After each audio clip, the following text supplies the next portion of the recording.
With 2024 coming to an end, it's been an amazing year for movies, and I would go out to say that this has been one of the best movie years of all time. That's a pretty bold statement, but I truly mean it, honestly. I saw 104 movies this year, and I wanted to give you my top 10. Now, there will be two, I would say, honorable mentions, if you will. Now, this is in no particular order. This is just how I truly feel. This is all vibes. I don't love to do like a review of sorts like that where I'm going to go on the technical aspects and all of that film. No. This is how I felt and the vibes purely. So make sure you subscribe, hit the notification bell. Let's get into this. So honorable mention number one is The Substance, the latest film from Coralie Forget, starring Demi Moore as well as Margaret Qualley. This is one of those movies that was just one of the best theater experiences I've ever had. It was at TIFF, full crowd. Everybody was just raging and loving it. Honestly, one of those movie experiences I'll never forget. Beautiful, beautiful film. Number two honorable mention is The Brutalist, Brady Colvert's new film, which stars Adrian Brody, Felicity Jones, Guy Pearce, Joe Alwyn, and just amazing, amazing imagery here. There is a scene in the second half of the film after the intermission where they're in Italy and all of this, and just such a grand spectacle that was. I can't even process it, like put it into words. I just was very in love with the scope of this movie. Now, let's start off with number 10 on my list, which is Baby Girl, the new film from Helena Rain, starring Nicole Kidman, Harris Dickinson, Tony Banderas, and Sophie Wilde. I am just so in love, like thinking about this movie. There's just something about it. It just feels so intimate at the same time, and it's the way that the erotic aspect of it is put out, but at the same time, it still feels very personal. There's moments in this when Nicole Kidman just is acting so incredibly amazing. She's able to really portray these different emotions in a way I haven't seen, and it is just a movie that you really feel at its core. One of the best club scenes as well. I will add that in there. But number 9 on my list is going to be Nosferatu, the new film from Robert Eggers, which stars Lily Rose Depp, Nicholas Hoult, Bill Skarsgård, Willem Dafoe, Aaron Taylor Johnson, Emma Corrin, Ralph Ineson, Simon McBurney, and my oh my, I cannot stop thinking about this movie. I know it hasn't been favorably liked universally as much as I thought it would have. I'm honestly a bit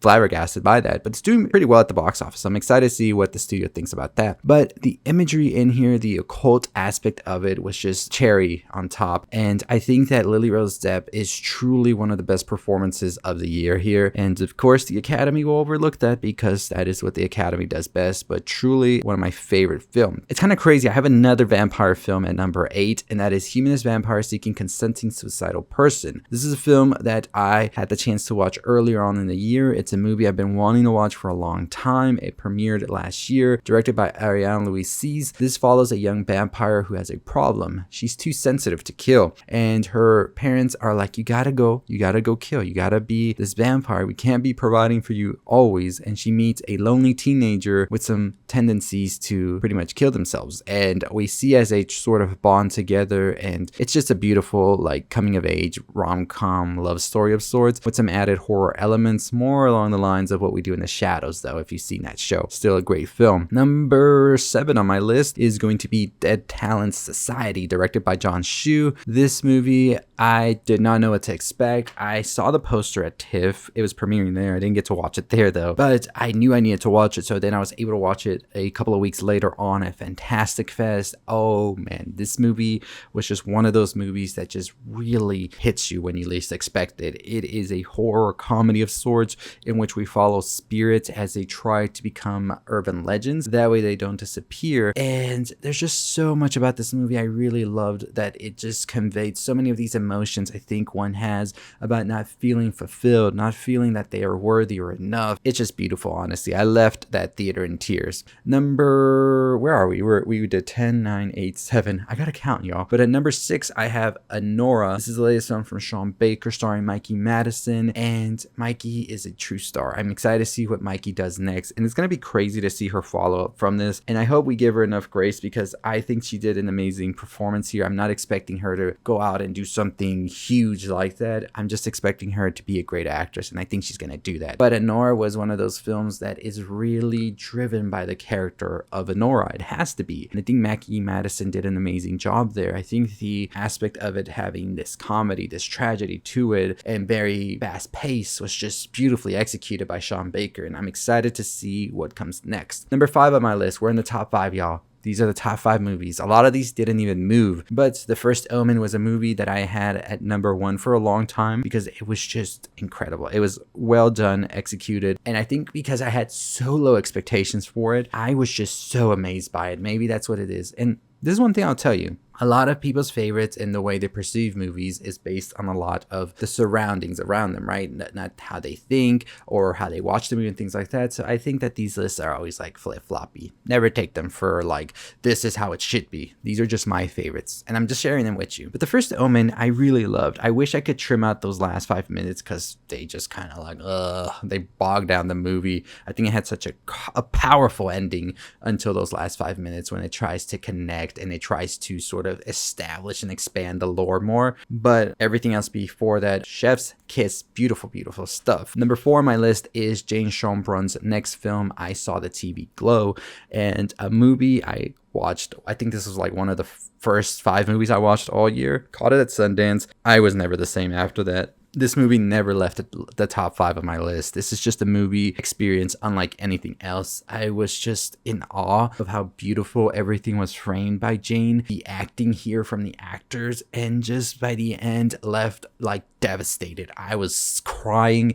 It was just a beautiful, beautiful piece of work, and I'm excited to see what Jane does next. Number 3 on my list is going to be Queens of Drama, or as it's known in its French title, Les Reines de Drama. I don't know. My French is bad. I need to go back to Duolingo. Directed by Alexis Langlois. This is a film in which we see a epic told of these 2 pop stars. And I'll leave it at that because I think it's a movie you just have to check out. But at the same time, it feels very much so like this is a movie that's kind of like a documentary, like a fake documentary of sorts, but it's also an epic. It's also a musical. I don't know how to explain it. This is a movie you just have to check out once you're able to see it. It is just so different and probably the most, I would say, fresh movie all year I've seen. I don't know. That's how best I can describe it. I love this movie. I watched it at Fantastic Fest. Number 2 on my list is going to be Sing Sing. Get Coleman that Oscar. He deserves it right here. Sing Sing, directed by Greg Quedar, starring Colman Domingo. And this is a movie that I just knew this was going to be amazing. And I knew I had to prepare myself how tragic and how devastating it was going to be. Could not prepare myself at all. This movie left me in tears. And it was just one of those movies that I think really showcases like the humanity at its core in our society and things like that. Something we might forget sometimes and really just leave out and brush over. And oh my goodness, I just remember watching this movie and just being in a mess. This was just a beautiful, beautiful movie, and I cannot watch it again yet. And I want to, but it's just something I have to prepare myself for. But at number 1 on my list, I do have Queer, directed by Luca Guadagnino, starring Daniel Craig, Drew Starkey. I love this movie. I've been wanting to watch it again. I haven't had the chance to. I watched it at TIFF, and I was lucky enough to have Luca Guadagnino there and talk about it and all of that, which maybe added more to me loving this film. But the way that this film just struck me with its beautiful cinematography, the amazing acting, the incredible song choices, the very, very heartbreaking score from Reznor and Ross. This is a movie that I think will stand the test of time. I think all of these movies in my top 12 will stand the test of time, in my opinion. But I think this one in particular will be reanalyzed, re-looked at, and I think we have a masterpiece here. I truly believe this is one of Guadagnino's best. I have it kind of battling with Suspiria, in my opinion, because I think Suspiria is such an amazing piece of work, and Bones and All, those are my top 3 favorite Guadagnino films, and I really do think Queer is just beautifully layered, and the way that he tells the story, the way that it's unapologetically the vision that Guadagnino wants to bring without caring if you get it or you don't get it at a first glance. I truly think this is one of the most artistic films all year, and I'm excited to talk about it even more in a video on Monday, so stay tuned for that. But those are my top 12 of the year, I guess top 10 with 2 honorable mentions. Let me know what yours are. I want to do a video where I go over all of the films I watched, but I don't know if that would take a long time because I watched 104. If you want to see that, I'll do it, but let me know what you think in the comments down below. As always, make sure you subscribe, comment, like, share if you want to talk more movies, TV shows, pop culture. And I'll see all of you next time. Stay safe, stay positive.